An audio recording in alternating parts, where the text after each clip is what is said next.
Women health बहुत ही आवश्यक है परिवार की सुख शांति के लिए। और आज हम माइंड एक्सेल के तत्वाधान में हम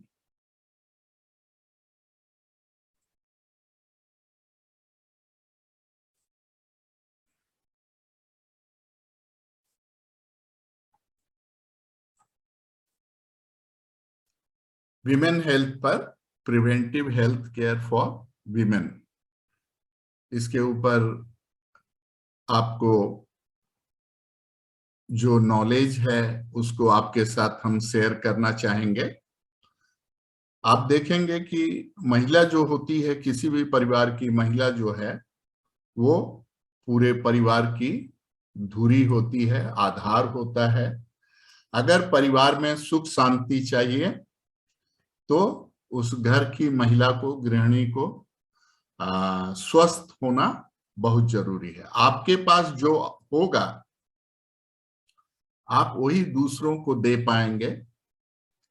आपके पास पैसा है तो आप पैसा दे पाएंगे, और अगर आपके पास अच्छी सेहत है तो आप परिवार को सेहतमंद बनाने में मदद करेंगे। तो ये प्रेजेंटेशन आपको बतलाएगा कि how I can lead a normal healthy life style. ये कैसे करें। आप हेल्दी विमेन कौन है, किस महिला को हम लोग कहेंगे कि ये हेल्दी है? जो अपने जीवन का भरपूर आनंद उठा सकती है, खुद अपना ख्याल रख सकती है और अपने परिवार का ख्याल रख सकती है, वही महिला को हम हेल्दी कहेंगे। और हेल्थ का एक परिभाषा है वेलनेस। और हमारे शरीर में एजिंग के साथ साथ सीडेंट्री लाइफ स्टाइल और लैक ऑफ फिजिकल एक्सरसाइज की वजह से हम अपने अंदर बहुत सारी प्रॉब्लम्स क्रिएट कर लेते हैं। लाइफ स्टाइल डिजीज जिन्हें कहते हैं, हार्ट डिजीज हो गया, ब्रेस्ट कैंसर हो गया, ओस्टियोपोरोसिस हो गया, डिप्रेशन हो गया, ऑटो इम्यून डिजीज हो गया। लिस्ट इज वेरी लॉन्ग, बहुत लंबी लिस्ट है। बहुत सारी बीमारियों के बारे में मैं नहीं दिखला पाया हूं। इसमें डायबिटीज हो गया, थायराइड हो गया, ब्लड प्रेशर हो गया। तो हम देखेंगे कि what is women's wellness. Health जो हम बोल रहे हैं, हेल्थ क्या है? आपका वेलनेस है। और वेलनेस का ये मतलब नहीं absence of disease. Absence of disease is not wellness. Wellness is much more than that. Wellness is harmony between your body, mind and soul. इसके बीच में अगर आपके बीच में एक हार्मोनी होना चाहिए, वही आपका वेलनेस होता है। फिजिकल फिटनेस, आप डेली के काम को अपने परिवार के, ऑफिस के, अपने समाज के काम को डेली सही तरीके से कर सकें, तो ये फिजिकल फिटनेस भी वेलनेस के अंदर आता है। और life style and capacity of stress management. आप जब स्ट्रेसफुल कंडीशन, जब कोई विपरीत परिस्थितियों में आप अपने को कैसे, स्ट्रेस को, विपरीत परिस्थितियों में अपने को स्थिर और शांत रखते हुए आप स्थिति का मुकाबला करती हैं और उसे बाहर निकल कर आ जाते हैं, ये कैपेसिटी भी आपके वेलनेस में आता है। एंड आपका वेलनेस बहुत ही स्मार्ट फूड चॉइस पर आता है, ये डिपेंडेंट है। तो ये वेलनेस की परिभाषा है।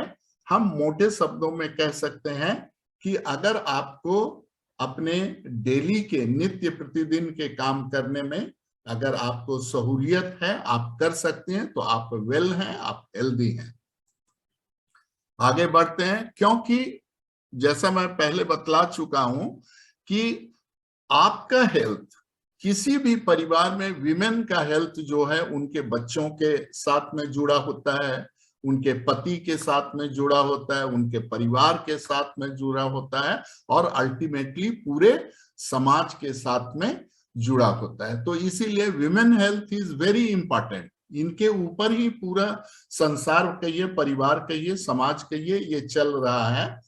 अब वेलनेस का एक की फैक्टर होता है कि किन किन चीजों से हमारा वेलनेस इंप्रूव होता है, हमारा वेलनेस के लिए कैसे आएगा, क्या क्या करना होगा कि हम हेल्दी रहें, वेल रहें। तो इसके लिए एक्सरसाइज है, योगा, प्राणायाम, मेडिटेशन एंड वॉकिंग। अगर आप ये सब नहीं कर सकती हैं तो कम से कम 30 to 60 मिनट्स का, 45 मिनट्स का वॉक एवरी डे कीजिए। उसमें आपकी मांसपेशियों को अच्छा खासा एक्सरसाइज हो जाता है और आप अपने हेल्थ को मेंटेन रख सकते हैं। ऑप्टिमम न्यूट्रिशन सही तरीके से खाने में बैलेंस्ड कार्बोहाइड्रेट्स होना चाहिए, प्रोटीन होना चाहिए, वसा होना चाहिए, जो जो विटामिन्स, मिनरल्स, ये सभी होने चाहिए। मतलब ऑप्टिमम होना चाहिए, नॉट मैक्सिमम। जितनी आवश्यकता है उतनी होनी चाहिए। बैलेंस्ड हार्मोन लेवल, आपके अंदर में, महिलाओं के अंदर में ईस्ट्रोजन फीमेल हार्मोन होता है जो उनके पूरे शरीर के स्वास्थ्य को मेंटेन करता है। आपको हेल्थ के लिए उचित मात्रा में विटामिन, मिनरल्स और सप्लीमेंट्स लेने होंगे। एडिक्वेट इनटेक ऑफ वाटर, पानी जो है दिन में 2.5 से 3 लीटर, 4 लीटर, 3 लीटर तक कम से कम मिनिमम पानी पीना है। खाने के आधा घंटा पहले और आधा घंटा बाद में आप पानी लीजिए। इस बीच में पानी थोड़ी मात्रा में आप ले सकते हैं। डीप रिलैक्सेशन फॉर अ काम माइंड, बीच बीच में आप मेडिटेशन कीजिए। और उसके लिए आपको क्या करना होगा, मेडिटेशन करेंगे वो आपके माइंड को रिलैक्स करेगा। एडिक्वेट स्लीप भी बहुत इंपॉर्टेंट है। Strive for balance and be good to yourself, अपनी सेहत का ख्याल रखिए। बूस्ट मेटाबॉलिज्म, अपने डाइजेशन को एंड अदर इंपॉर्टेंट मेटाबॉलिज्म को मेंटेन कीजिए। एनहांस डिटॉक्सिफिकेशन, अपने शरीर को डिटॉक्स कीजिए। जो जल नेति के द्वारा ये यौगिक क्रियाएं हैं, एनिमा है और संघ प्रक्षालन है, कुंजल क्रिया है, ये सब डिटॉक्स के बहुत सारे तरीके हैं जो बहुत ही सीधे, सिंपल और सरल तरीके हैं। और इसके साथ पॉजिटिव इफेक्ट्स ऑफ एक्सरसाइज, जब हम इन की फैक्टर्स का ख्याल करेंगे, अपने जीवन में, लाइफ स्टाइल में इनको इंक्लूड करेंगे, तो हमारे अंदर एक पॉजिटिविटी आएगी। क्या आएगा, improved cardio respiratory and muscular fitness. आपका रेस्पिरेशन सही रहेगा, आपका मसल्स फिट रहेगा, आपको हेल्प मिलेगा। इंप्रूव्ड बोन हेल्थ, आपकी बोन का हेल्थ मतलब डेंसिटी, प्रॉपर डेंसिटी होना चाहिए बोन का। इसको आगे भी हम लोग चर्चा करेंगे। इसके लिए इंप्रूव्ड बोन हेल्थ देगा। Improved cardiovascular and metabolic health biomarkers. Cardiovascular मतलब आपका ब्लड सर्कुलेशन सिस्टम, हार्ट और हार्ट से जुड़ी हुई जो धमनियां हैं, आर्टरीज हैं, ये सब का हेल्थ मेंटेन होगा। और आपकी जो मेटाबॉलिक हेल्थ जो है वो मेंटेन रहेगा। तीसरा है सर, आपकी स्लाइड मूव नहीं कर रही हैं। बट यहाँ तो मेरा तो ठीक चल रहा है सर। आप फर्स्ट स्लाइड ही दिखाई दे रहा है, preventive health care for women.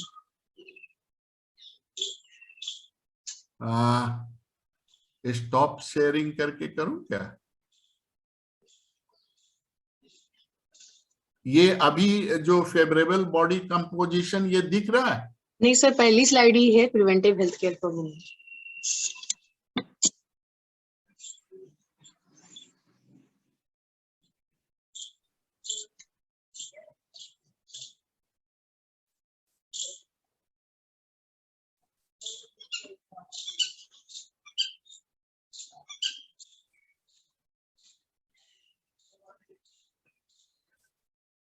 अभी तो फर्स्ट स्लाइड ही आ रहा है।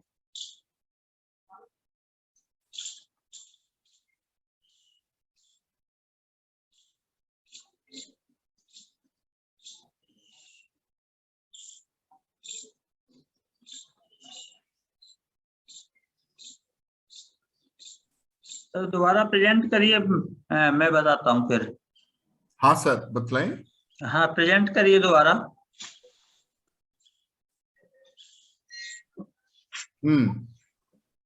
अभी आया नहीं।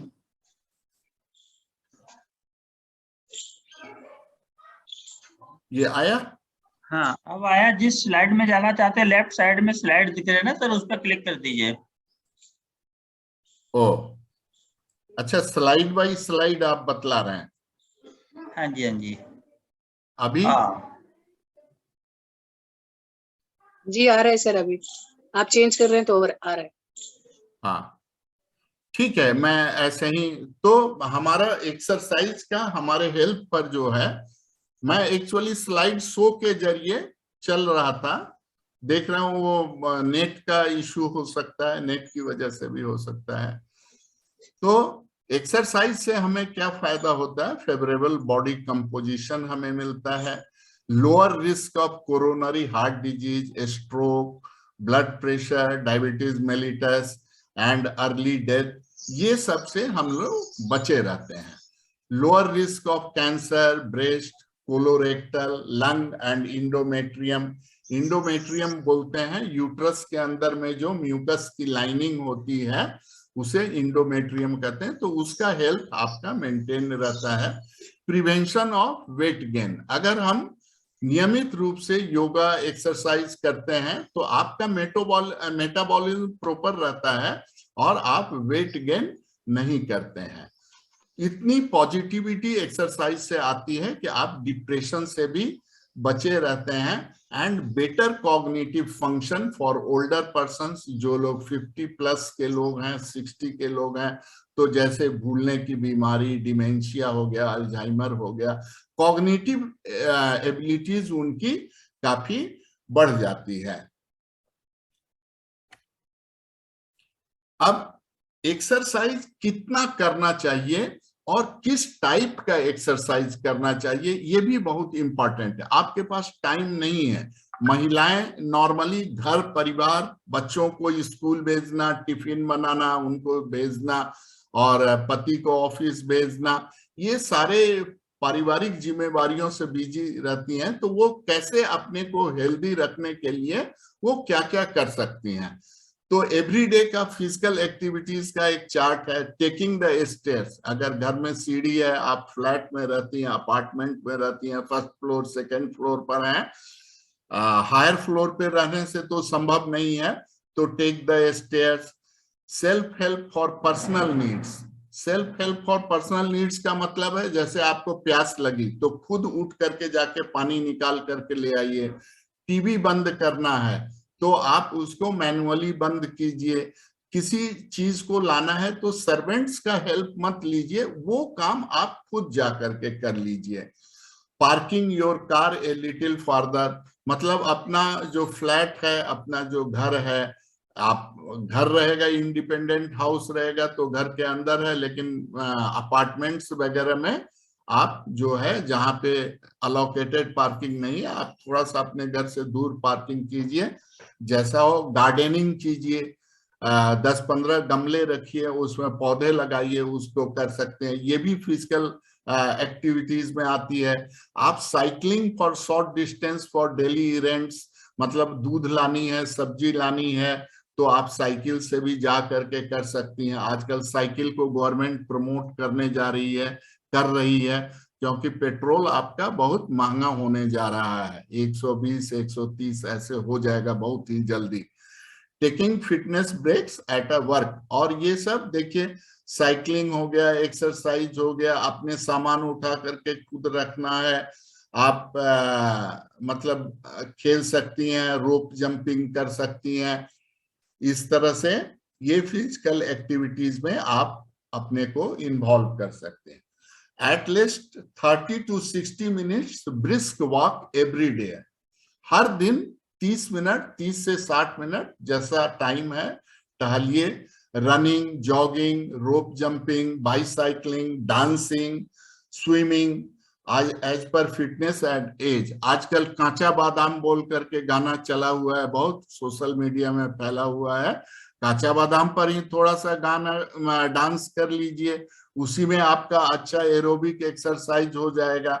और फिर योगा, प्राणायाम एंड मेडिटेशन, ये तो एंशिएंट टेक्निक है स्वस्थ रहने का, आप माइंड एक्सेल में everyday free online yoga session है, कम से कम 6:15 से 7:30 हम लोगों के माइंड एक्सेल के साथ में अपने टाइम को बिताइए। अब आइए न्यूट्रिशन पर आते हैं। दूसरा इंपॉर्टेंट एस्पेक्ट है वेलनेस का एंड गुड हेल्थ का, न्यूट्रिशन। आपका खाना वेराइटी का होना चाहिए, फ्रेश फ्रूट्स होना चाहिए, ये की फैक्टर है। एक ही खाना रोज दिन रिपीट मत कीजिए, थोड़ा खाने में चेंज लाइए, वेराइटी यूज कीजिए। Whole grains, beans and winter squashes, जैसे कोहड़ा, विंटर स्क्वैशेस बोलते हैं कोहड़े को, ये सब को लोग ज्यादा यूज नहीं करते हैं, बट इसको खाने में यूज कीजिए। फ्रेश फ्रूट्स लीजिए, सीजनल फ्रूट्स, जरूरी नहीं है कि आप एप्पल ही खाएं और महंगे फल खाएं। जो भी सीजनल फ्रूट्स, अमरूद हो गया, केला हो गया, जो बहुत ही आसानी से आपके आसपास में उपलब्ध है, वो फ्रेश फ्रूट्स लीजिए।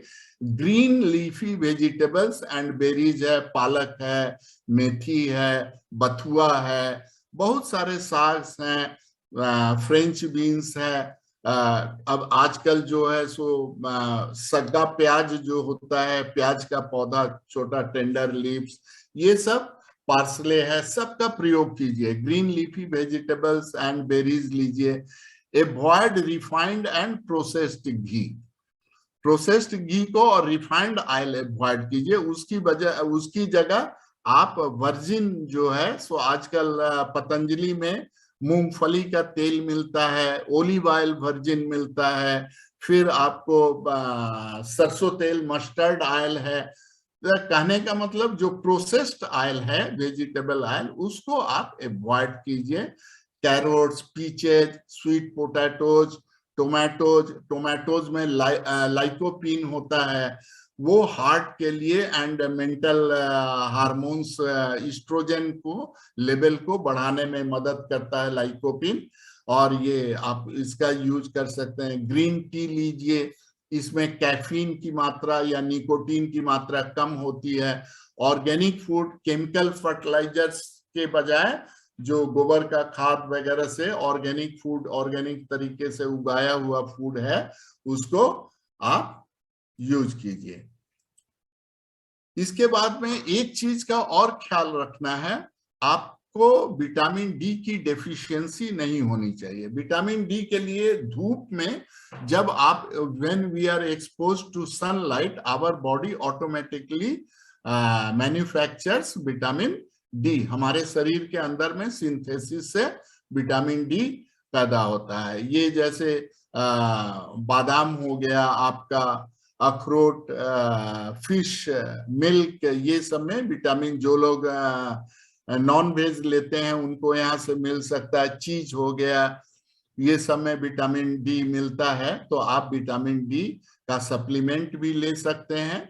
और आप अपने को एक बार विटामिन डी का मेजरमेंट कर सकते हैं कि आपका विटामिन डी का मेजरमेंट क्या है, क्योंकि ये मस्कुलर और स्केलेटल सिस्टम के लिए विटामिन डी बहुत इंपॉर्टेंट होता है। अब nutrition for wellness, what to avoid, क्या नहीं खाना चाहिए विमेन्स को। जैसे शुगर, मैदा, 4 व्हाइट्स हम लोग अपने बहुत सारे सेशंस में बतला चुके हैं। नमक हो गया कम, बहुत ही, जितनी मात्रा जरूरत है उतना ही लीजिए। शुगर हो गया, मैदा हो गया, मिल्क हो गया, ये सब चीजों को अवॉइड कीजिए। और स्वीट बेकरी प्रोडक्ट्स मत लीजिए, पैकेज स्नैक फूड्स मत लीजिए। जिस फूड में आर्टिफिशियल, जो बोलता है कि ये शुगर फ्री है, शुगर फ्री है, वो बिल्कुल उसके धोखे में मत आइए। आर्टिफिशियल स्वीटनेस वाले फूड्स को मत लीजिए। अवॉइड हाई ग्लूकोज इंटेक्स, बहुत ज्यादा मीठी चीजें मत लीजिए। अदर एनिमल प्रोटीन्स या फुल फैट डेयरी प्रोडक्ट्स को अवॉइड करना है। चिकन, रेड फैटी मीट्स, ये सबको अवॉइड करना है, क्योंकि इससे जो है सो आपका बदन स्लगिश होगा, आपका मेटाबॉलिज्म इफेक्टेड होगा। अब स्ट्रेस के ऊपर में, लेडीज को फैमिली का स्ट्रेस बहुत होता है, और आपको मालूम होगा कि घर चलाने के लिए कितने तरह के पचड़े आते हैं, ये एक महिला ही जानती है कि उसको परिवार चलाने के लिए क्या क्या प्रॉब्लम्स आते हैं। तो इसीलिए वर्ल्ड्स का बेस्ट जगलर महिलाओं को कहा गया है। वो एक साथ मल्टीटास्कर की तरह बहुत सारे कामों को एक साथ हैंडल करती हैं। और ये स्ट्रेस जो है, इस स्ट्रेस को आप मैनेज कीजिए। मैनेज करने के लिए आपको क्या करना होगा? योगा एंड मेडिटेशन, प्राणायाम का सहारा लेना पड़ेगा। अगर आप इसे मैनेज नहीं कर पाती हैं तो ये आपके अंदर में डाइजेस्टिव इश्यूज क्रिएट करेगा, कंप्रोमाइज्ड इम्यून फंक्शन को, आपके इम्यून सिस्टम को इफेक्ट करेगा, स्लीप डिसऑर्डर्स लाएगा, रात में आपको नींद नहीं आएगी, आपका वजन बढ़ने लगेगा।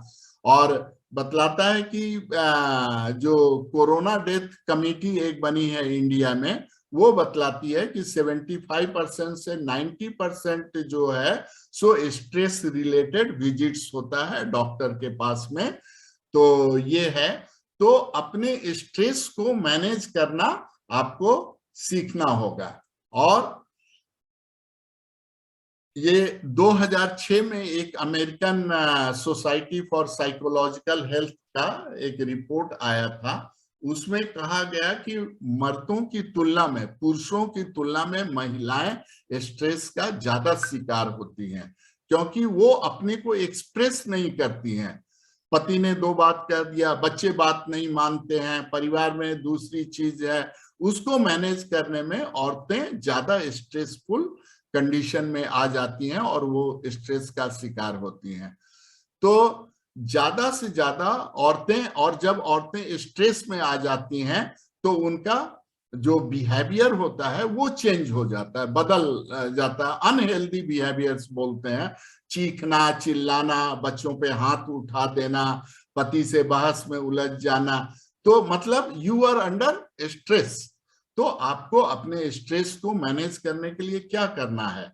हमें तो लगता है कि पुरुषों को भी ये आज का प्रेजेंटेशन सुनना चाहिए, तब उनको पता चलेगा कि औरतों को क्या क्या पापड़ बेलने पड़ते हैं घर परिवार चलाने के लिए। Women report feeling the effects of stress on their physical health than men। और जो पुरुष हैं उनसे ज्यादा ये अफेक्टेड होते हैं। तो आपको स्ट्रेस के लिए कुछ ना कुछ करना पड़ेगा, और आप कैसे शांत रहें इसके बारे में आपको सोचना पड़ेगा। ये अब आइए विमेन हेल्थ के ऊपर में एक और बतलाते हैं। औरतों की समस्याएं डिफरेंट एज में डिफरेंट हेल्थ इश्यूज होते हैं। ये बहुत शॉर्ट में मैं बतलाऊंगा कि जैसे जैसे औरतों की उम्र बढ़ती जाती है वैसे वैसे उनकी समस्याएं बदलती जाती हैं। जैसे विमेन एट ऑल एजेस, अब एडोलेसेंस से मीनोपॉज तक का जो सफर होता है महिलाओं का, उनके हेल्थ इश्यूज, वेलनेस के इश्यूज चेंज होते रहते हैं। हम इन्हें शॉर्ट में कहें, जैसे जब टीनेजर्स है, 13 एडोलेसेंस से क्रॉस कर गए, 19, 20 साल, 22 साल के टीनेजर्स हैं, तो उनको क्या समस्या है? मेंस्ट्रुअल साइकिल का प्रॉब्लम है, एचपीवी, ह्यूमन पैपिलोमा वायरस या टीडीपी, टिटनेस एंड डिप्थीरिया का वैक्सीनेशन, प्यूबर्टी से रिलेटेड प्रॉब्लम्स होते हैं, पॉलीसिस्टिक ओवरीज भी होता है टीनेजर्स में। तो ये समस्याएं उनको नियमित इसके लिए स्कैनिंग करना चाहिए डॉक्टर से। कभी समस्या हो उसको छुपाना नहीं है, पेरेंट्स से डिस्कस कीजिए, हस्बैंड से डिस्कस कीजिए, और go to the doctor and take medical help whenever it is required। दूसरा है 20s and 30 के बीच में, फिर जब महिलाओं की शादी हो जाती है, they get married, तो और वो अपना परिवार शुरू करती हैं, तो उस समय कॉन्ट्रासेप्शन का प्रॉब्लम रहता है, और रेगुलर उनको इसके लिए रेगुलर पैप स्मीयर टेस्ट साल में एक बार जरूर करना चाहिए। जब भी कोई प्रॉब्लम हो तो उनको गायनी से और इनसे कांटेक्ट करना चाहिए। स्क्रीनिंग फॉर रूबेला वायरस, और इसके बाद में जो माँ बनने वाली हैं उनको देखना है कि उनके भोजन में ये फोलिक एसिड है या नहीं। वो फोलिक एसिड बहुत ही इंपॉर्टेंट विमेन हेल्थ का फैक्टर है, specially for to be moms. इसके बाद आता है हेल्दी प्रेगनेंसी। प्रेगनेंसी के दौरान भी औरतों को डायबिटीज, शॉर्ट टर्म के लिए डायबिटीज डेवलप हो जाता है। मल्टीविटामिन उनको लेना चाहिए। उनको प्रतिदिन कम से कम 400 माइक्रोग्राम ऑफ फोलिक एसिड लेना चाहिए। देन उनको जो भी जैसे भारी सामान नहीं उठाना है, और जिसमें शरीर को ज्यादा झटका लगता है इनवर्स एक्सरसाइज नहीं करना चाहिए, बैकवर्ड बेंडिंग अवॉइड करना चाहिए। स्मोकिंग, अल्कोहल वगैरह अवॉइड करना चाहिए।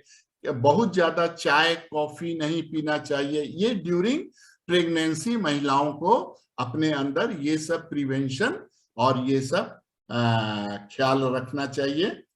आइए लेट 30 से लेट 40s के बीच में, 30 के बाद में 30 इज टू अर्ली, बट कुछ महिलाओं में 30 से ये चेंज होने लगता है। उनके शरीर के अंदर में ईस्ट्रोजेन का लेवल धीरे धीरे कम होने लगता है। And estrogen is very important for maintaining women health. वो उनके हार्ट का, मसल्स का, bone density, metabolism, mood swings, हर चीज में ईस्ट्रोजेन का बहुत ही इंपॉर्टेंट रोल है, और ये धीरे धीरे घटना शुरू होता है। लेकिन जो लोग एक्टिव हैं, जिनका सीडेंट्री लाइफ स्टाइल नहीं है, वो लोग, उनको ये देरी से, ये जो घटाव होता है ईस्ट्रोजन में, वो देरी से उनको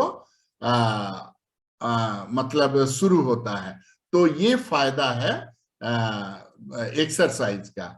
इसके बाद है पेरीमीनोपॉज। जब आप 40 क्रॉस कर जाती हैं, 40 से 35 के बाद का पीरियड जो है पेरीमीनोपॉज कहलाता है। मतलब मीनोपॉज की प्रक्रिया, उसमें ईस्ट्रोजन धीरे धीरे कम होते होते उनका मेंस्ट्रुअल साइकिल स्टॉप हो जाता है। तो उस समय उनके अंदर में चिड़चिड़ाहट, रैशेज, बहुत सारे सिम्टम्स आने लगते हैं, बोन ब्रिटल होने लगता है।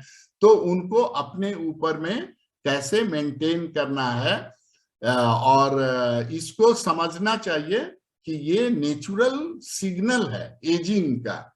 और ओवरीज शट डाउन, ओवरीज बंद हो जाते हैं, ईस्ट्रोजन नहीं बनता है, प्रोजेस्टेरोन नहीं बनता है शरीर में, जो कि विमेन हेल्थ के लिए बहुत इंपॉर्टेंट होता है।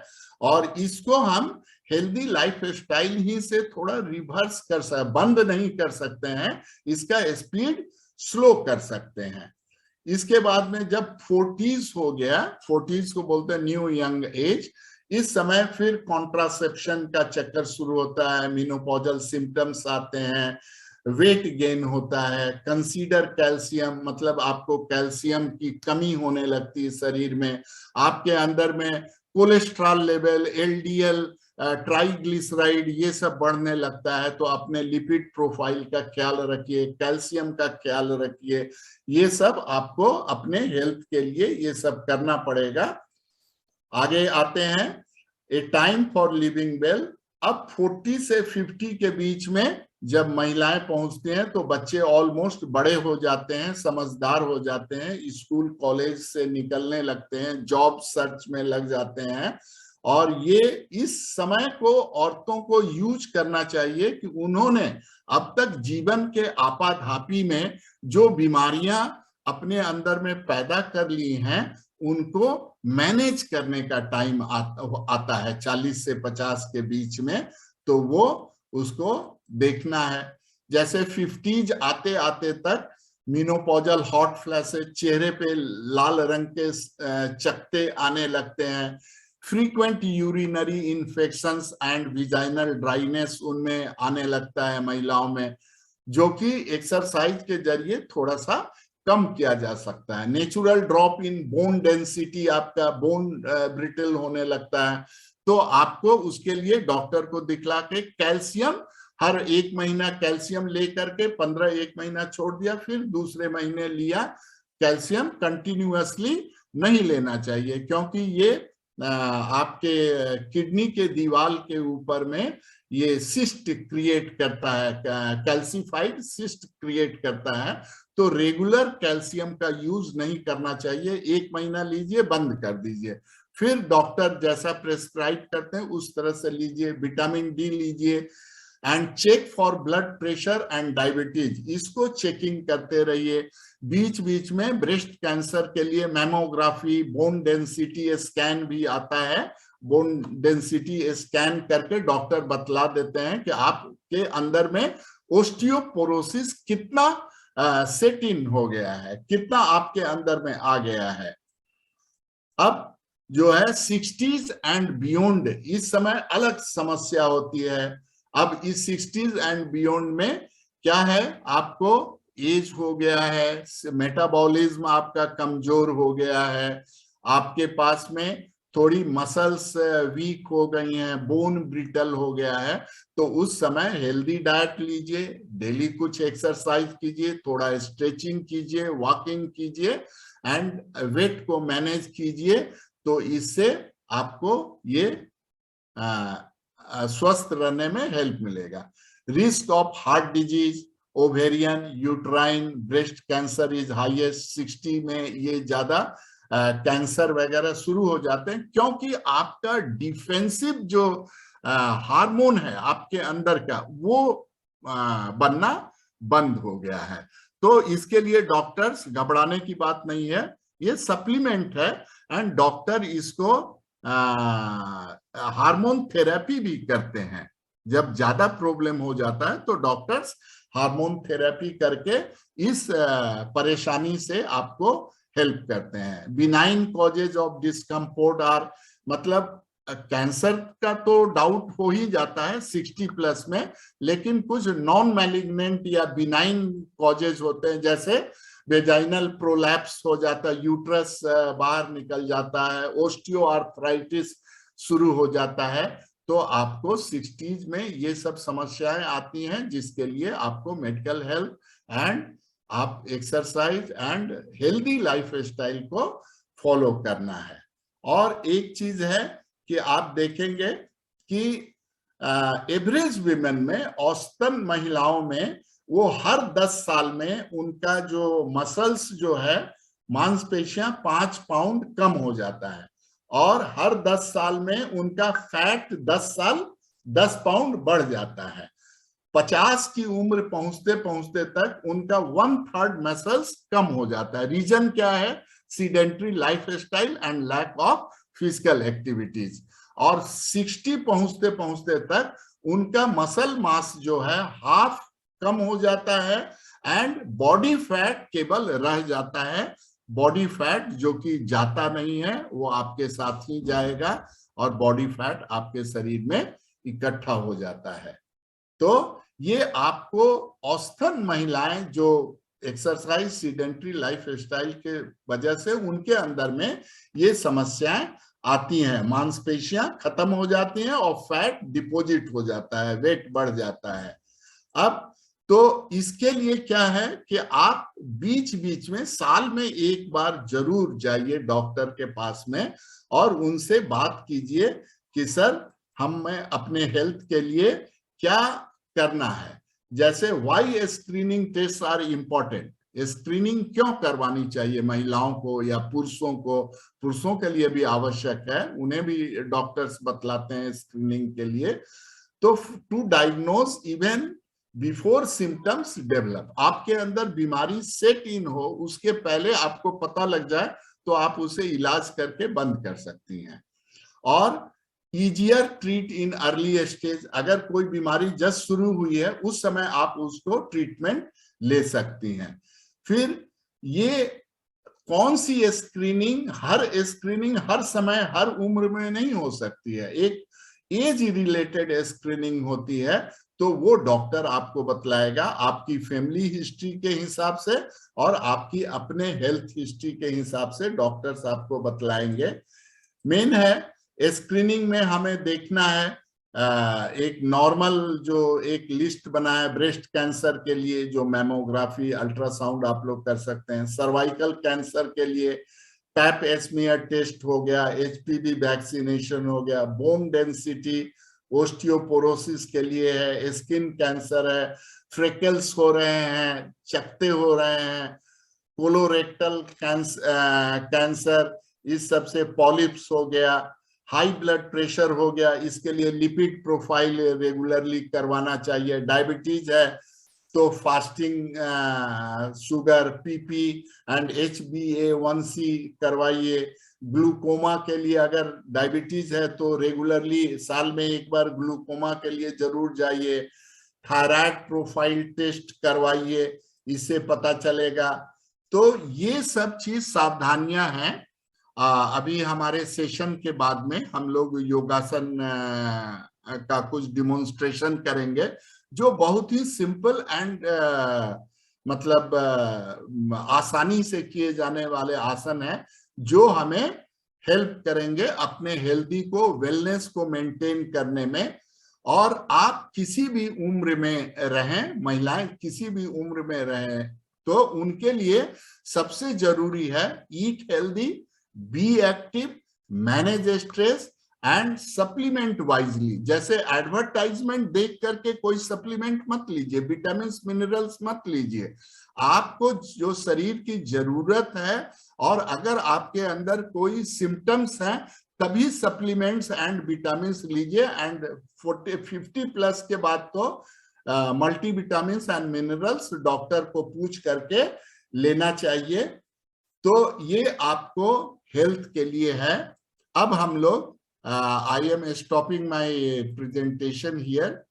अब मैं कुछ एक्सरसाइज बीनू जी आपको दिखलाएंगी कि आपको ये डेली अगर आप करती हैं, और इसमें हार्डली 20 to 25 मिनट्स भी मुश्किल से लगेगा, तो आप इस एक्सरसाइज को आप कर सकते हैं। बीनू जी प्लीज, सबसे पहले आप थोड़ा कैमरा ठीक कर लीजिए तो लोग, हाँ, सबसे पहले आप पीठ के बल लेट जाइए। ये जो एक्सरसाइज है विमेन्स के लिए पेल्विक फ्लोर मसल्स बहुत इंपॉर्टेंट होते हैं। इसके लिए लेग रोटेशन पहले लेफ्ट लेग से शुरू कीजिए, बीनू जी करके बतलाएंगी, पूरा सर्किल बनाएंगे। शुरू कीजिए 3 बार से, 3 बार क्लॉकवाइज एंड 3 बार एंटी क्लॉकवाइज करेंगे। तो ये आपके lower back and pelvic floor muscles को ये स्ट्रेंथनिंग करती हैं, जो विमेन हेल्थ के लिए बहुत ही आवश्यक है।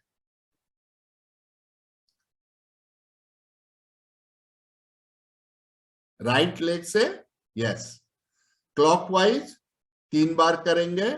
और आप यहां पर लेट करके इसे कर भी सकते हैं, देख भी सकते हैं, और कोशिश करेंगे जो पैर रोटेट हो रहा है अपोजिट लेग ग्राउंड से ज्यादा सटा रहे। वो आपके फिजिकल कंडीशन पर डिपेंड करता है।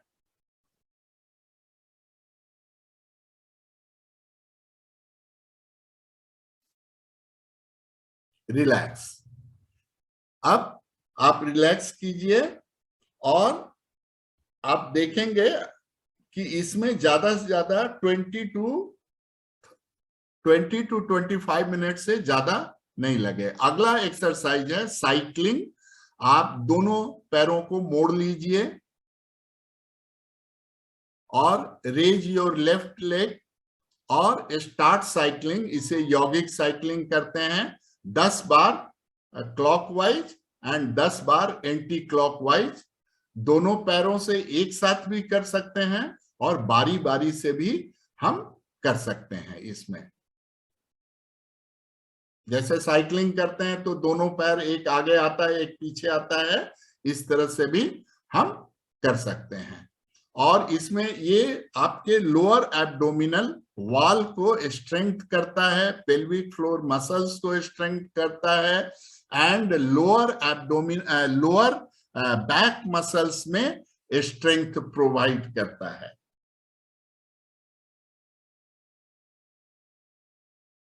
क्लॉकवाइज कीजिए, फिर एंटी क्लॉकवाइज हम लोग करेंगे। अब देखिए, these are very simple exercises that women should follow.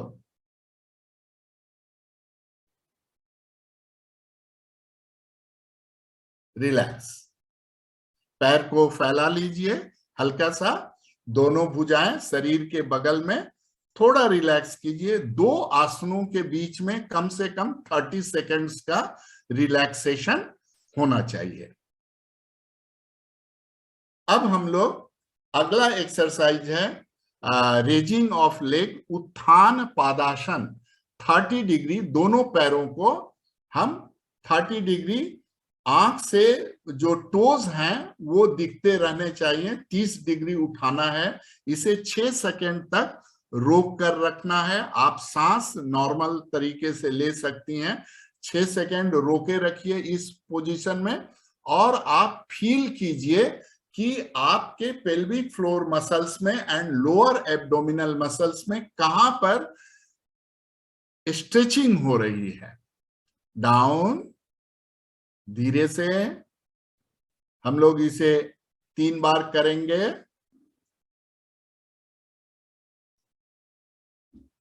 पूरा टोज पीछे की ओर स्ट्रेच रहेंगे।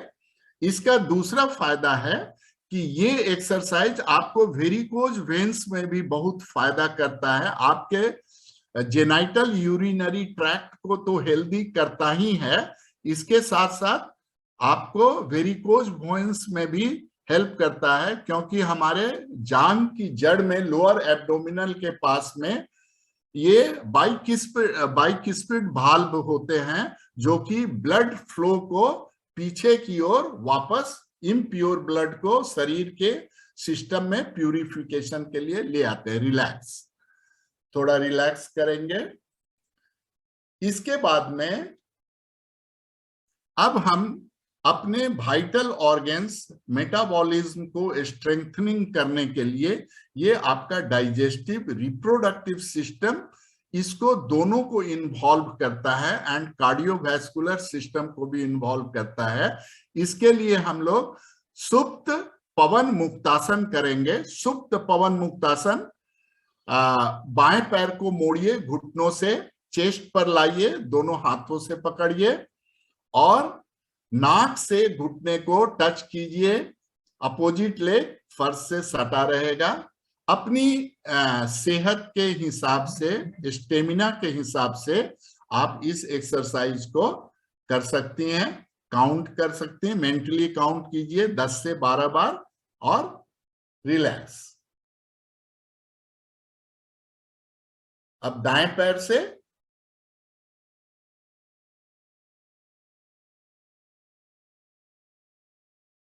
नाक से घुटने को टच करने का कोशिश कीजिए। ये आपके पूरे digestive organ, cardiovascular and urinary reproductive organs सबको टोन अप करता है। ये इसको इसीलिए सुप्त पवन मुक्तासन, पूरे शरीर को ये आपको एनर्जी प्रोवाइड करता है। रिलैक्स। अब हम इसे दोनों पैरों के साथ में करेंगे।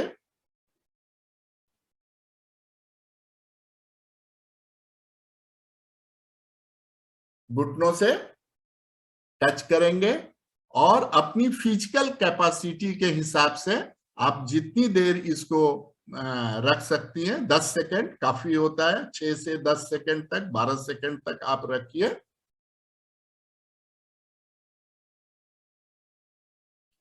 रिलैक्स।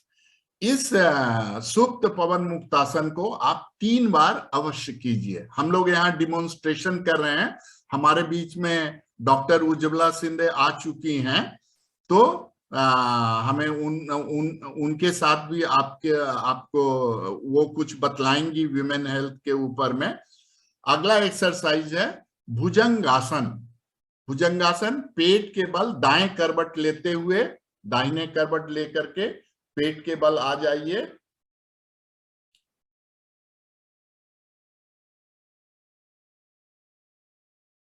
दोनों हथेलियां कंधों के नीचे, शोल्डर जॉइंट्स के नीचे रहेंगी, फोरहेड फर्श पर रहेगा, और धीरे धीरे लंबी गहरी सांस भरते हुए सर को, फिर गर्दन को, फिर चेस्ट को, फिर एब्डोमेन को, एंड ट्राई करेंगे हमारा जो नेवल है वो फर्श से लगा रहे, और 10 से 12 सेकंड तक आप इसे मेंटेन करके रखिए। इसमें आपका abdominal muscles, lower abdominal muscles के साथ साथ आपका लोअर बैक मसल्स का भी बहुत अच्छा एक्सरसाइज होता है। ये बैक के साथ लेकर के आपके रिप्रोडक्टिव, यूरिनरी सिस्टम, ये सब को हेल्दी करता है। रिलैक्स।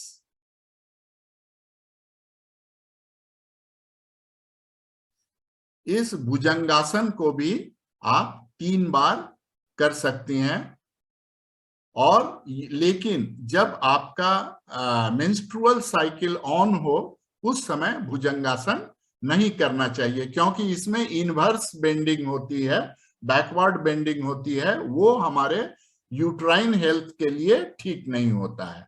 फिर से एक बार और कीजिए।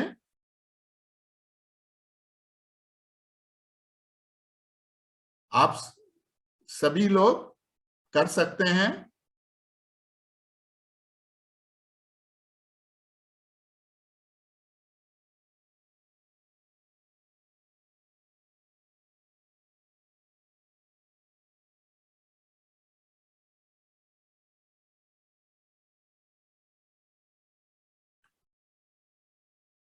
रिलैक्स।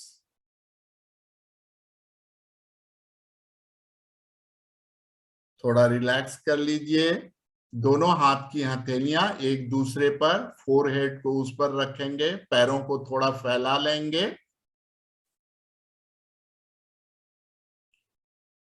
कम से कम 30 सेकेंड्स का रिलैक्सेशन होना चाहिए 2 आसनों के बीच में, ताकि आपकी मांसपेशियां जहां स्ट्रेचिंग हुई हैं वो अपने नॉर्मल पोजीशन में आ जाए। अगला आसन हम सजेस्ट करते हैं अर्ध सल्भासन, हाफ लोकस्ट पोज। दोनों हाथ की हथेलियां जांघों के नीचे, हथेलियां ऊपर की ओर रहेंगी। बारी बारी से बाएं पैर को, पूर्ण सल्भासन में दोनों पैर उठते हैं, लेकिन आप अर्ध सल्भासन का अभ्यास कीजिए। लेफ्ट लेग को उठाइए, पूरा पीछे स्ट्रेच रहेगा। 6 से 10 सेकेंड तक ये स्ट्रेच मेंटेन कीजिए, और ये आपके कार्डियोवैस्कुलर सिस्टम, आप जब ये एक्सरसाइज करेंगे तो देखेंगे कि आपके हार्ट में ब्लड फ्लो बहुत बढ़ जाता है। डाउन।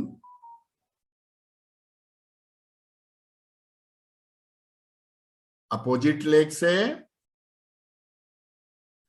इस तरह से यहाँ पर तो हम लोगों के लिए थोड़ा सा मतलब टाइम का अभाव है, टाइम कंस्ट्रेंट है, हम एक बार करके ही आपको बतला पाएंगे। और ये 3 बार करना चाहिए, पहले बाएं से कीजिए, फिर दाएं से कीजिए, इस तरह 3 बार आप कीजिए, ताकि आपके पूरे back muscles and lower abdominal का हो जाए। थोड़ा रिलैक्स कीजिए। दोनों हाथ की हथेलियां एक दूसरे पर, फोरहेड उस पर रेस्ट करेंगे, एंड पैरों को थोड़ा फैला लेंगे। एड़ियां अंदर की ओर रहेंगी, पंजे बाहर की ओर रहेंगे। इसमें रिलैक्सेशन पूरा मिलता है। अब एक ओवरऑल जो आसन है, अगला आसन है, वो धनुरासन का है। वो पोज बोलते हैं। इसमें पैरों को पीछे मोड़ लेते हैं और इस तरह एंकल को पकड़ लेते हैं। जबरदस्ती मत कीजिएगा, ऊपर में सर उठाइए और पैरों को अपनी तरफ खींचिए। आराम से, कंफर्टेबली, जितना आप स्ट्रेच कर सकती हैं आप उसको कीजिए, और 6 से 10 सेकंड मेंटेन करना काफी रहता है। एंड ये आपके बोन हेल्थ को एंड लिगामेंट्स एंड मसल्स को बहुत ही स्ट्रेंथनिंग करता है। एंड इस एक्सरसाइज से कैल्शियम का एब्जॉर्प्शन, आपका शरीर में जो कैल्शियम यूरिन के जरिए निकलता है उसको रोकता है और कैल्शियम का एब्जॉर्प्शन पूरा होता है, जो कि आपके बोन हेल्थ के लिए बहुत ही इंपॉर्टेंट फैक्टर है।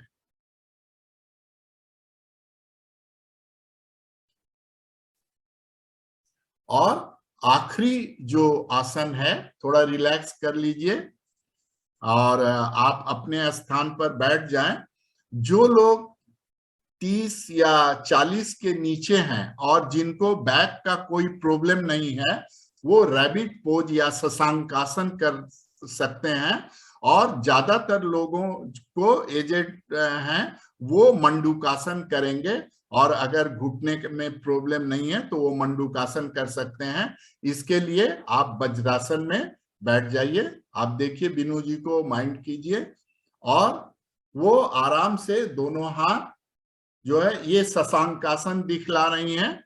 जो लोग कर सकते हैं बहुत ही आराम से कंफर्टेबली आइए, come down and forehead should rest on the ground, दोनों हाथे रिलैक्स्ड।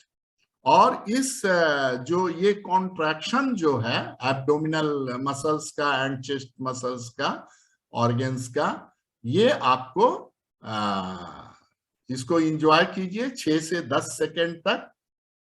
और ये आपके शरीर से रिप्रोडक्टिव ऑर्गन्स को हेल्दी करता है, यूरिनरी सिस्टम को हेल्दी करता है, एंड आपके ब्लड सर्कुलेटरी डाइजेस्टिव सिस्टम सबको ये ओवरऑल रेजुवेनेशन देता है।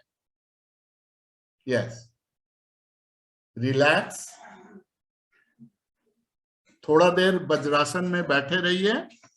और एक डिमॉन्स्ट्रेशन हम लोग मंडूकासन का देंगे। जो शशांकासन नहीं कर सकते हैं उनके लिए वो नाभि के दोनों ओर रखिए और सांस भरिए और सांस छोड़ते हुए धीरे धीरे बेंड कीजिए। और ये ख्याल करना है कि इंटेस्टाइन पर, गट्स पे बहुत ज्यादा दबाव न पड़े, और आखिरी जितना झुक सकते हैं उसके बाद सर को हल्का ऊपर हम लोग उठा लेते हैं, बैकवर्ड स्ट्रेच करेंगे सर को।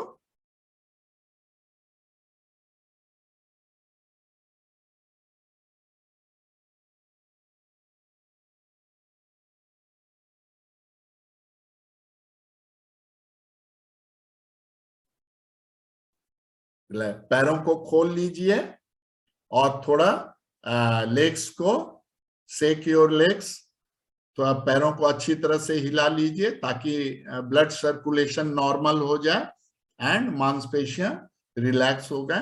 तो देखिए कितना सिंपल एक्सरसाइज है।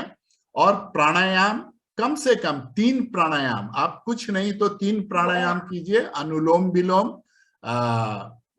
भ्रामरी एंड ओम चैंटिंग, उद्गीत प्राणायाम, ये 3 प्राणायाम कीजिए अगर आपके पास में समय नहीं है।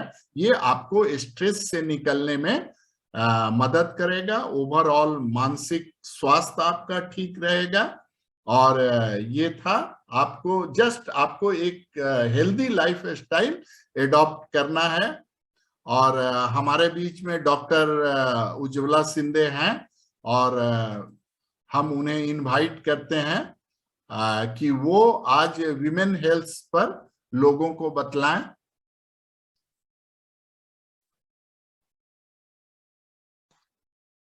Ujjwala ma'am, you are on mute. Please unmute your mic.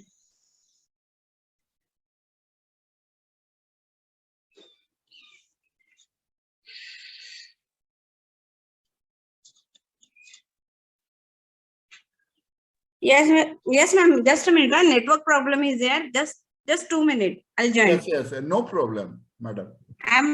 Right now I'm out of station. So here We are really grateful, ma'am, कि आपने out of station होते भी पूरे दिन हमारे request पे join कर रही हैं. It is a privilege for us. तो हमारी जितनी भी Yes. Good morning. Good morning. Good morning. Yes. Yeah. Today I'm out of station. So I am very interested to tell you about the PCOD. Can I start the lecture or we have to wait? No, we can start. Yeah. Actually, PCOD problem is very common nowadays. So like PCOD का full form है polycystic ovarian disease. God ने हर ladies को by birth 2 ovaries दिया है, right and left. So every month either right side or the left side हमारे ovaries में छोटे छोटे ओवरीज इमेच्योर ओवरीज रहते हैं. हर मंथ में due to the luteinising hormone, follicular stimulating hormone, अभी ये वर्ड काफी बड़े बड़े हैं, मैं इन शॉर्ट हार्मोन्स बोल दूंगी. तो ये जो हार्मोन्स के जो रहते हैं, जो इमेच्योर रहते हैं, उसको ग्रोथ किया जाता है, बड़ा किया जाता है. बड़ा होने के बाद वो ओवरी से बर्स्ट होके अपने फॉलोपियन ट्यूब में जाता है. It helps to like fallopian tube में जाके वो वेट करता है 72 आवर्स. जब उसको स्पर्म मिलते हैं देन एनीवन सब समझ रहे हैं या सुन रहे हैं ना? Yes yes yes Yes, yes. Yes yes ma'am. So जो ओवरी से जो ओवम बाहर निकलता है, वो बाहर निकल के फॉलोपियन ट्यूब में 72 आवर्स रहता है. और जब उसको स्पर्म मिलता है तो वहां पे फर्टिलाइजेशन हो जाता है, फिर उसमें एग फॉर्म हो जाता है और फिर वो धीरे धीरे नीचे आके यूट्रस में स्टेबल हो जाता है. ये नॉर्मली मैरिड लोगों की मैं ये बता रही हूँ, मेंस्ट्रुअल साइकिल का हिस्ट्री रहता है. अगर उसको स्पर्म नहीं मिलेगा, unmarried like in normal ladies में भी अगर स्पर्म नहीं मिलते हैं, then that ovum comes and goes into uterus और फिर वो menstrual के हिसाब से निकल जाता है menstrual cycle से. But in some condition that ovum, which is I told you that every ovary is having right and left ovaries, उसमें immature ovums रहते हैं. तो वो जो immature ovum रहते हैं, वो जो थोड़ा मैच्योर होके जब ओवरी में रहता ही है और उसको बर्स्ट होने के लिए कुछ हार्मोन्स लगते हैं, फिर वो बर्स्ट होके फॉलोपियन ट्यूब में चला जाता है. लेकिन due to the some hormonal condition this ovum जो रहता है वो रप्चर नहीं होता है, वही स्टेज में ओवम में ओवरीज में रह जाता है, यानी वो फॉलोपियन ट्यूब में नहीं आता है. वो फॉलोपियन ट्यूब में आने के लिए कुछ हार्मोन्स की जरूरत रहते हैं, उसके वजह से वो नहीं आता है, तो वही अटक जाता है. तो एवरी साइकिल्स के वो जो ओवरीज है, यानी जो ओवरी मैच्योर तो हो, ओवम मैच्योर तो हो गए, लेकिन वो बाहर फूट के फॉलोपियन ट्यूब में नहीं आते हैं, तो वो सब जम जाते हैं. और जब आप सोनोग्राफी करोगे तो आपको उसमें ऐसे पैचेस दिखेंगे, यानी आपके सब ओवरीज अंदर जमा हुए दिखते हैं. That is a polycystic and it is like a form of cyst. इसीलिए पॉलीसिस्टिक, सिस्ट यानी एक पानी का बुलबुला जैसा रहता है, तो पॉलीसिस्टिक ओवेरियन डिजीज बोलते हैं उसको. अभी इसके कॉजेस तो बहुत सारे कॉजेस है. सबसे मेन फैक्टर है स्ट्रेस. स्ट्रेस ये जो सबसे मेन फैक्टर है, because stress causes the hormonal imbalances. So due to the stress we get PCOD problem. Lack of exercise. Lack of exercise मैंने शायद आपको पहले भी बताया था कि अपने बॉडी में जो पैनक्रियास इंसुलिन बनाते हैं, वो इंसुलिन क्या करता है, अपने बॉडीज के ब्लड से जाके वो इंसुलिन अपने बॉडीज में हर सेल्स में वो एब्जॉर्ब हो जाता है कि लॉक एंड की टाइप में वो अंदर जाता है. फिर it allows the glucose to go inside in the cells and to utilize the glucose for the energy. ये अगर ग्लूकोज हम लोग का यूटिलाइज नहीं हुआ due to the lack of exercise, due to the sedentary lifestyle, तो इसकी वजह से क्या हो जाता है, इंसुलिन जो है, जब सेल में पहले से ही ग्लूकोज है तो इंसुलिन तो सेल में आना बंद हो गया, तो इंसुलिन फिर क्या करता है, ब्लड में सर्कुलेट हो जाता है. So it causes the diabetes also. So insulin की मात्रा तो ब्लड में बढ़ी है बॉडी में, तो ये इंसुलिन भी क्या करता है कि अपने ओवरीज में इफेक्ट करता है. It causes the PCOD, hormonal imbalance causes करता है. Increase the androgen level. Androgen ये जो हार्मोन है, जो मेल हार्मोन है, बट फीमेल में वो कम बनता है, but due to the some reason androgen hormones बढ़ जाता है. तो इसकी वजह से हम लोग के पीसीओडी के सिम्टम्स भी आना चालू हो जाते हैं.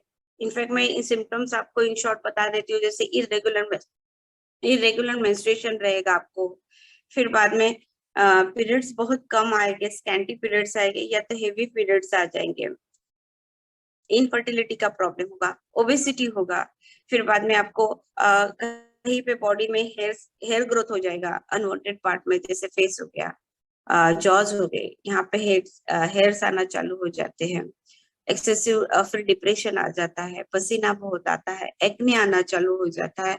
ये सब पीसीओडी के सिम्टम्स मैं बता रही हूँ। फिर बाद में आपको मैंने ये सिम्टम्स बताए, आपने मैंने रीजंस भी बताया आपको, स्ट्रेस हो जाता है, लैक ऑफ एक्सरसाइज, डाइट, ये सब चीज अपने इसमें बहुत इफेक्ट करता है पीसीओडी में। अभी यहाँ पे ट्रीटमेंट तो हम लोग इसमें पीसीओडी में ज्यादातर हार्मोनल ट्रीटमेंट्स दे देते हैं। हार्मोनल ट्रीटमेंट्स में जैसे बर्थ कंट्रोल पिल्स रहते हैं जिसमें हार्मोन्स रहते हैं, which helps to release your eggs, in short release your ovum, so it helps to regulate your menstrual cycles, also it regulates your eggs ovulation periods. Then दूसरा रहता है आपका ये हार्मोनल ट्रीटमेंट के बाद दूसरा आता है कि आपको एक्सरसाइज करना है, डाइट और एक्सरसाइज ये काफी कंट्रोल रहना है, लो कार्बोहाइड्रेट डाइट लेना है, exercise to reduce your weight loss करने के लिए एक्सरसाइज, जो अभी मीनू मैडम ने सब एक्सरसाइज बताए, काफी अच्छे एक्सरसाइज बताया है, that exercise you have to do regularly. Then तीसरा है हम लोग को meditation, that it helps to calm your mental जो स्ट्रेस है, वो कामनेस के लिए आपको that will help you for the to control the stress level. Then third treatment आ जाता है आप लोगों का कि डाइट तो मैंने बताया, फिर बाद में हार्मोनल पिल्स बताया, फिर आपको इन्वेस्टिगेशंस में ये इंसुलिन कंट्रोल पिल्स भी हम लोग जैसे डायबिटिक में देते हैं, that pills also we use to you so that it levels the insulin level for the short term, we use that treatment, insulin का जो ट्रीटमेंट रहता है। देन आपको इन्वेस्टिगेशंस क्या क्या करना है इसमें, नॉर्मल इन्वेस्टिगेशन जैसे आपको पता चल रहा है कि मेरा इनफर्टिलिटी है, मेरा ओबेसिटी बढ़ गया है, पीरियड्स में इरेगुलरिटी आ रही है, स्पॉटिंग हो रहा है, तो और किसी किसी को तो हम लोग ने बहुत बार देखा है कि किसी को कुछ सिम्टम्स भी नहीं है, बट स्कैंटी पीरियड से वो पता भी नहीं चलता है, दे थिंक्स कि पीरियड्स तो आ रहा है, इतना कुछ इश्यू नहीं है, बट नॉर्मल रूटीन इन्वेस्टिगेशन करने के बाद हम लोग को पता चलता है इन लोग को पीसीओडी का प्रॉब्लम है करके। तो इन्वेस्टिगेशन में आप लोगों को सबसे पहले तो नॉर्मल सोनोग्राफी करना है, सोनोग्राफी में आपको क्लियरली पता चलता है पीसीओडी, ऐसे जो मैंने बताया आपको ऐसे डार्क डार्क सर्कल्स जैसे आपके ओवरीज में दिखते हैं। देन आपको करना है thyroid test to see the hormonal levels, also we have to do hormonal level test also, for this purpose we have to do in PCOD. Any questions for anyone? Yes, sorry मैं इतना short में बता दिया है। नहीं, बहुत अच्छा आपने बतलाया। फ्रेंड्स, डॉक्टर उज्ज्वला का हम लोग आभार व्यक्त करते हैं। वो डॉक्टर उज्ज्वला एक गायनेकोलॉजिस्ट हैं, मुंबई से हैं और हमारे माइंड एक्सेल टीम की रेगुलर मेंबर हैं, हमेशा हम लोग साथ में योगा करती हैं और हम लोग हमेशा डॉक्टर उज्ज्वला से हेल्थ टिप्स लेते रहते हैं। तो आज अंतरराष्ट्रीय महिला दिवस पर हम लोगों ने स्पेशली डॉक्टर उज्ज्वला से रिक्वेस्ट किया कि विमेन हेल्थ पर इसका मेडिकल ओवरव्यू आप लोगों को बतलाएं, और पीसीओडी जो है ये कॉमन समस्या है जैसा डॉक्टर ने बतलाया अभी आप लोगों को। तो इसका कोई एज बार नहीं है, आप you will get any as, you will get any as. हाँ, टीनेजर्स में भी आता है, बहुत एक्चुअली अभी टीनेजर्स में ज्यादा दिख रहा है क्योंकि उनका डाइट पैटर्न बहुत खराब हो रहा है, आउटसाइड फूड, फैटी फूड और चीज बर्गर, ये सब बच्चे लोगों को बहुत पसंद है, अभी ये सब चीजें दिख रही है हम लोग। डॉक्टर उज्ज्वला, अगर कोई आप यूरिनरी ट्रैक इन्फेक्शन काफी फ्रिक्वेंट रहता है फीमेल्स में, उसके लिए कुछ आप टिप्स बता सकते हैं तो? हाँ, एक्चुअली क्या हो जाता है, लेडीज लोगों को यूटीआई होने के, इन्फेक्शन होने के chances as compare to male is more, because अपना यूरेथ्रा जो रहता है it is very small, so due to that urethra small होने की वजह से हम लोग को, लेडीज लोगों को यूरिन ट्रैक इन्फेक्शन ज्यादा होने के चांसेस है. That is the first cause is unhealthy patterns. अपना लाइफस्टाइल में अनहेल्दी पैटर्न्स रहता है. जैसे हम लोग को by frankly I am telling you, like menstrual periods में हम लोग को जो साफ सफाई मेंटेन करनी रहती है वो नहीं रहता है. फिर अपने अंडरवेयर्स जो रहते हैं वो गीले होने के बाद निकाल के रखने का, क्योंकि हम लोग काम करते हैं बहुत बार, तो हम लोग के अंडरगारमेंट्स गीले हो जाते हैं, तो वी डोंट थिंक कि हम लोग अपने पास, खुद के पास ध्यान नहीं देते हैं. फिर बाद में थर्ड पैटर्न, मैरिड लोगों के पास during sexual intercourse you should maintain the hygienic everything. Then फिर बाद में आप पानी ज्यादा पीजिए. एक्सरसाइज काफी काम करते हैं इसके लिए. और बस पानी ज्यादा पीना है आपको, और बाकी जो हाइजीनिक मेंटेन करना है, that will help you lot to treat the UTI infections. UTI में जो बर्निंग पेन होता है, that time you have to drink lot of water. थोड़ा सा हम लोग सीड वाला चीज थोड़ा अवॉइड करने के लिए बोलते हैं during UTI. Otherwise we don't say anything to do. And drink lot of fruity and juicy things during UTI conditions. Maintain the hygienic, that is the main factor for that. Because हम लोग का urethra small रहता है, it causes fast infections. Thank you ma'am. और किसी का कोई question हो वुमेन हेल्थ से रिलेटेड?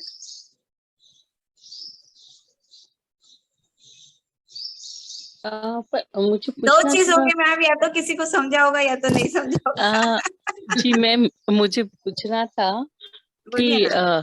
हाँ, मुझे पूछना था कि अभी जो आई एम 44 मेनोपॉज आता है, प्री मेनोपॉजल पीरियड. हाँ हाँ, तो बीच में 7 months नहीं आया था, 3 months आ रहे थे. देन अभी वापस 3 months से नहीं आ रहे हैं, तो ये मेनोपॉज ही है कि पीसीओडी बोल सकते हैं? This is actually PCOD is till I told you just now, there is no age bar for the PCOD. First आपका irregular periods होता है, that is the because of mostly after 45 years, it is the because of premenopausal period. यानी आपका अभी menopause में जाने के chances है. But after 45, at least after 45 years, I tell every patient to do routine sonography, even though you don't have any symptoms, even though your menstrual cycle is regular or irregular, you do routinely your sonography every year. Do sonography, mammography every 3 years. If it's not possible for the breast also, I advise every lady while taking bath, you just palpate your breast कि कहाँ पे आपको कहीं गांठ लग रही है क्या, कहीं सूजन लग रही है क्या. Because जो breast में breast cancers रहते हैं, उसकी जो गांठ रहती है ज्यादातर लोगों को पेनलेस रहता है. तो एडवांस स्टेज में जाने के बाद जो सिम्टम्स देने चालू हो जाते हैं, तब पता चलता है कि ब्रेस्ट में कुछ है करके. बट तब तक लेडीज लोग देखते नहीं है, because they don't have any symptoms. Symptoms यानी पेन. जब पेन होता है तभी हम लोग उस तरफ ध्यान देते हैं. अगर पेन नहीं है, we don't bother about that things. But the things, the body में कहीं पे भी गांठ हो, and that is the painless, you should, and hard और पेनलेस होता है, तो आप प्लीज डॉक्टर को रेफर कर दीजिए. स्पेशली ब्रेस्ट में आप पाल्पेट करते टाइम आपको लगेगा कि एक हार्डनेस, कहीं तो हार्ड फीलिंग लग रहा है, हार्ड मास लग रहा है. That time don't neglect, immediately show your near one gynaecologist और सर्जन.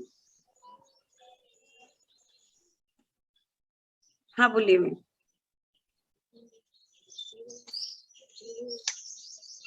हेलो, और का कोई क्वेश्चन है? अरुण सर कंक्लूड करें. मैम कुछ कहना चाह रही हैं शायद. जी सी मैम. I am 52. अब पहले स्कैंटी जैसे लास्ट वीक हो रहे थे पीरियड्स, अब इस मंथ हुआ ही नहीं है. And I am feeling bloating. थोड़ा सा वेट गेन भी अननेसेसरी हो रहा है, spite of yoga, meditation, diet control. Is this normal? actually 52 years said na. Yes. Yeah, that is you are in menopause. I think your periods are when you got your last menstruation. Last in January. This January, you are still getting periods. Yeah. Yeah, most probably you are now in menopausal period. I think within this year or next year, you most probably you will go in the menopause period. जब menopause period में जाने का शुरुआत होता है तब weight gain के chances बहुत सारे patients लोगों को होती है. That is the little bit normal, but the thing is that weight gain में भी उसका proportionate होना चाहिए कि how much you are gaining the weight. और गेन के कारण, वेट गेन के सिर्फ एक ही कारण नहीं रहता है कि आपका डाइट है, आपका एक्सरसाइज है, सब कुछ अच्छा है तभी भी वेट गेन हो रहा है. That means you must be having something, stress level आपका इफेक्ट कर रहा है. आपका कहीं how to reduce stress levels, क्योंकि ऑफिस आजकल ऑफिस में भी targets and along with all the responsibilities ladies को थोड़ा ज्यादा रहता है. Seema ma'am, morning yoga and meditation. Yes, yes. And regularity in that. Yes, right, you are. I'm trying. Madam, Yeah. थोड़ा ब्रीफ में प्रोलैप्सिस ऑफ यूट्रस के बारे में एंड रोल ऑफ एक्सरसाइज, क्योंकि हार्मोनल चेंजेस हो जाते हैं मेनोपॉज के बाद में, तो प्रोलैप्सिस ऑफ यूट्रस के ऊपर में थोड़ा ब्रीफ में बतलाइए लोगों को, क्योंकि ये भी आजकल बहुत कॉमन प्रॉब्लम है ladies. Prolapse uterus you are saying ना? जी. ये प्रोलैप्स यूट्रस ज्यादातर चाइल्ड बेयरिंग लोगों को ज्यादातर ये प्रॉब्लम 101% उनको ही होता है. अनमैरिड लोगों की चांसेस बहुत कम रहते हैं प्रोलैप्स यूट्रस. प्रोलैप्स यूट्रस यानी क्या रहता है? अपना यूट्रस जो रहता है ड्यू टू द जो बच्चे होने के बाद, बच्चे होने के टाइम, लेबर के टाइम जो हम लोग पेन दिया जाता है, पेन जो हम लोग पेन होता है और जो हम लोग पुश अप करने के लिए, बच्चे को पुश करने के लिए जो पेन दिया जाता है, बिकॉज ऑफ दैट हम लोग के यूट्रस के जो मसल्स रहते हैं वो एकदम रिलैक्स यानी लूज पड़ जाते हैं. इसकी वजह से यूट्रस का जो होल्ड करने वाले मसल्स रहते हैं वो लूज होने के कारण क्या हो जाता है, जो यूट्रस जो अंदर के साइड जो खींच, मसल की वजह से अंदर खींचे रहते हैं, जब मसल्स लूज होने के कारण वो यूट्रस बाहर आना चालू हो जाता है. That is the prolapse uterus. उसमें भी हम लोग का first degree, second degree, third degree रहता है. इस प्रोलैप्स यूट्रस में भी बहुत सारे लेडीज लोग ध्यान देना छोड़ देते हैं, क्योंकि उन लोगों को क्या लगता है, हाँ it's nothing to, it's a private part, why should I show. But the thing is that कि फर्स्ट सिम्टम्स में आपको दिखेगा कि वाइल जो हम लोग ने यूटीआई बार बार हो जाता है, उसमें भी यूटीआई होने के चांसेस ज्यादा रहते हैं. फिर बाद में आपके कभी कभी यूरिन ड्रॉप बाय ड्रॉप आप सिंपल सा कोई एक्सरसाइज करोगे. Sorry, just a minute, due to the, excuse me, just wait.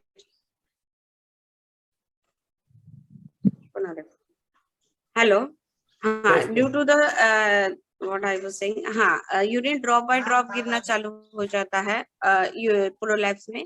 और हम लोग को while passing stool, while during urination की समथिंग कुछ बाहर निकलता है, ऐसे कुछ लेडीज लोग बोलते हैं. और सेकेंड डिग्री में वो काफी बाहर आ जाता है, और थर्ड डिग्री में तो पूरा बाहर आ जाता है, यानी बहुत सारे यूट्रस का पार्ट बाहर आ जाता है.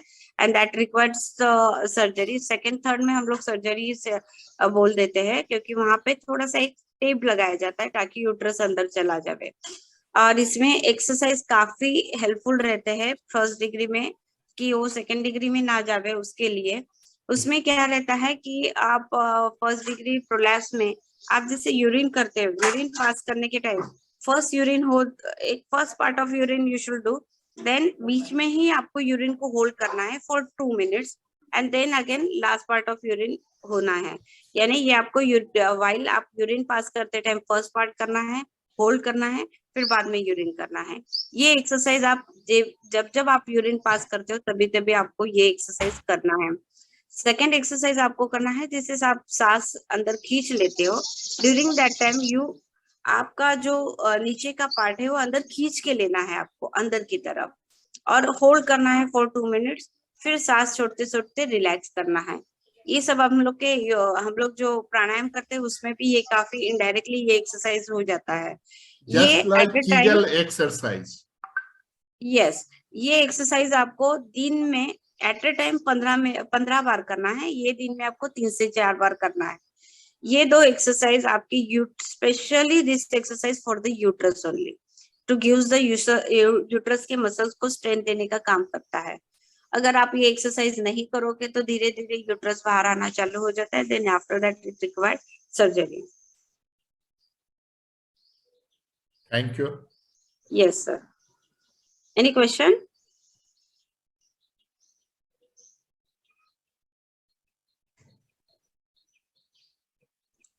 मिसेस सरीन, आप कुछ पूछना चाह रही हैं?